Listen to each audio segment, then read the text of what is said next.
This is Los Santos, the greatest city in the GTA universe. It's been our home of operations for the last 11 to 12 years now. But although we've been living here for so long, most GTA players don't know much about the city. How did Los Santos become the cultural capital of the US? And how does it compare against other major cities like Liberty City or Vice City? Well, for all of these questions and many more, we finally have the answers in this documentary. Although in this video we will mainly focus on how modern Los Santos operates, then to get a better understanding of the city, let's take a dive into how Los Santos became to be. Los Santos is located on the western coast of the US, specifically in the southern part of the San Andreas state. In late 19th century, the area of Los Santos was discovered to be a very valuable oil field, which really gave a start for the city's development. In the early 20th century, Los Santos also became an important cultural center because of the newly established Vinewood film industry. This really made the LS a world-renowned city and gave it the opportunity to establish itself as the second biggest city in the US, just after Liberty City. Nowadays, the area of Los Santos is absolutely massive and actually includes many different incorporated cities alongside to the actual city of Los Santos itself. And because of the large spread, every part of the city kind of feels different and has a completely unique vibe to it. The city has a total of 15 different districts, so let's quickly go over all of them. Firstly, we have the iconic downtown Los Santos. This is the real city center of the Los Santos area, with an iconic skyline comparable only to Liberty City itself. In this business district are located the most important companies and organizations in Western United States. These include, for example, the Union Depository headquarters, which really acts as a Federal Reserve. Then we have the Twin Towers, headquarters for the FIB and the IAA, which can quite literally be considered the most powerful organizations in the country. Downtown Los Santos is also home to the tallest skyscraper on the western coast, aka the Maze Bank Tower. It is possible that your online character also has an office in this skyscraper through the SecuroServe network. And if not, then it might be in the iconic Arcadius business center just across the street from it. Other important skyscrapers include the Schlongberg Sachs Bank headquarters on San Andreas Avenue and the Mile High Club skyscraper, which seems to have the worst possible contractors on the job, since the building looks exactly the same as it was in 2013. Maybe they just ran out of money to complete the construction of it. The neighborhood is also home to the main headquarters of the LSPD in Mission Row. But just south of the downtown, we find South Los Santos. Now, although downtown Los Santos and South Los Santos are very close to each other, then the economic difference between these two districts is insane. South Los Santos can be considered the poorest neighborhood of Los Santos, home to most of the gangs operating in LS, including the Hispanic Vagos, the African American Ballas and the Families, and the Mexican Varillas Las Aztecas gang. The district includes in itself 4 different neighborhoods, including Strawberry, Chamberlain Hills, and the incorporated city of Davis, which are predominantly black,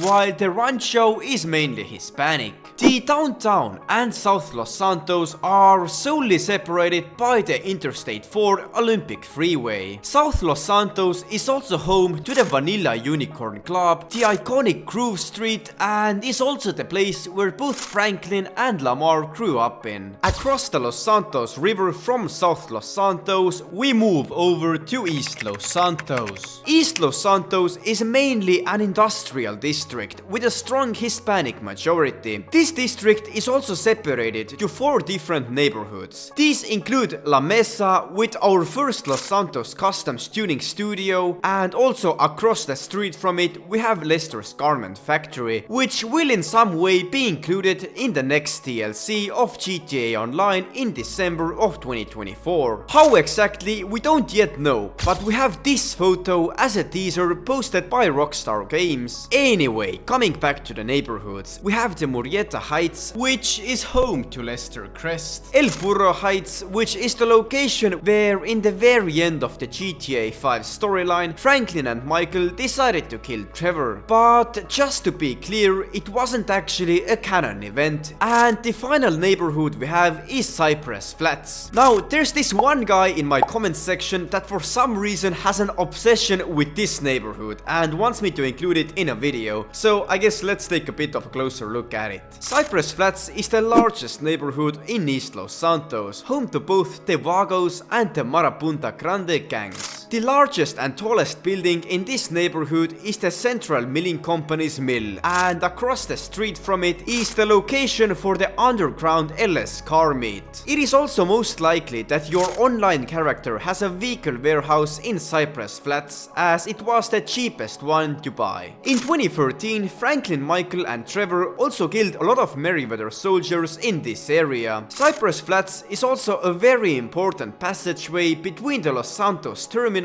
and the rest of the San Andreas state, meaning a huge proportion of the goods shipped to Los Santos come through this neighborhood. Yeah, I think that's about it. Anyway, moving on to our 4th district of Los Santos, the Rockford Hills. Rockford Hills is probably the most culturally significant district in Los Santos, being the place where all celebrities go shopping in the iconic Portola Drive. It was here in 2013 that Franklin and Michael also robbed the jewel store. Ladies and gentlemen, this is your moment! Please don't make me ruin all the great work your plastic surgeons have been doing. On the floor, now! If you don't like the Portola Drive, then you can check out the Rockford Plaza shopping mall, where our friend Vincent works as a security guard. Rockford Hills is actually an incorporated city like Davis, meaning it has its own city hall and police headquarters. Other than shopping, Rockford Hills also has many high-end mansions located in its area, including Michael's mansion on the northern end of Portola Drive. The district also has its own skyscrapers, called the Weasel Plaza and the Richards Majestic skyscraper. But if there's any district even more culturally significant than Rockford Hills, then it must be Vinewood itself. Now, most likely when thinking about Vinewood, you'll think about the Vinewood Boulevard where the celebrity events are hosted, as well as the Vinewood sign on the hill, which by the way isn't even in Vinewood but rather in Vinewood Hills, where we'll get in a second. Vinewood itself is actually a really big district, bordering both Rockford Hills as well as East Los Santos. The district is separated into 6 different neighborhoods, including Alta, Havoc, Downtown Vinewood, East Vinewood, West Vinewood and Mirror Park. Other than the Vinewood Boulevard, the district is home to the luxurious Diamond Casino and Resort, the Los Santos City Hall, the LSPD Vinewood Station, as well as the Eclipse Tower, the tallest building outside downtown Los Santos. And like I mentioned before, there also exists a separate district called Vinewood Hills. This is the mountainous area bordering Vinewood from the north, where the wealthy class of Los Santos is living. This also includes Franklin Clinton and his family, after Franklin moved out of South Los Santos in 2013. The most iconic landmark, like I mentioned before, is the Vinewood sign. But if there's any place even more expensive than Rockford Hills and Vinewood Hills, then it is this place here, the Richmond District. Home to the Los Santos Golf Club, where our online character and Franklin met Dr. Dre in 2021. Yo, Dre, this is Franklin Clinton. This is his associate. They gonna help us get that thing done, man. What's up, dog? Appreciate you for having us.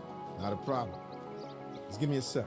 As well as the Richmond Hotel and the Playboy Mansion. West of Richmond, we find the Morningwood District. Now this district is a weird one. It is one of the smallest districts and could in reality also be under some other district, but nonetheless it is still separate. The main things that GTA players recognize in this district are the Maze Bank West office, where most likely all of our online characters started at one point or another, as well as across the street street from it the black apartment building where also a lot of the GTA Online characters started their heists from. In that area as a whole though, there hasn't been any real activities, and so it is best described as a quiet and wealthy neighborhood. South of Morningwood we find Little Seoul, a middle-class income area home to many Asian immigrants, and which is also the home to the Los Santos Triad's criminal Asian syndicate. This district also has some skyscrapers, including the Vivang Tower and the tower where our online character and Franklin set up their agency's headquarters in 2021. The district is also home to the Weasel News headquarters. West of the Little Seoul district we find the Vespucci district. Now this is the real heart of the beach life of San Andreas, with its iconic beach avenues and outdoor gyms, but also the Vespucci Canals neighborhood, which is one of the most sought after places to live for the upper middle class. Vespucci is also the place where Trevor first resided at when he came to visit Michael in Los Santos in 2013. The district also has its own port and helicopter landing area called Puerta del Sol, but it's only the lower part of the beach that belongs under the Vespucci district. The upper part of the beach with the pier belongs to the incorporated city of Del Perro. This is the more high-end beach part for people who can afford to buy their properties on the actual beach itself. It's also the location where Michael visits his psychologist Dr. Friedlander in the doctor's own home. But even north of Del Perro we find the Pacific Bluffs. This is also still a part of Los Santos, although with a very low population density. It almost feels like its own town north of Los Santos, with its own beachfront properties and quiet lifestyle, but yet it is still a part of Los Santos. And finally we have the three last districts. Firstly, La Puerta, which throughout history has been an important fishing site, but nowadays is home to the Maze Bank Arena and the scrapyard where an Armenian mob is operating in. Nowadays this district is really just a gate for the last two districts of Los Santos, the LSIA and the Los Santos port.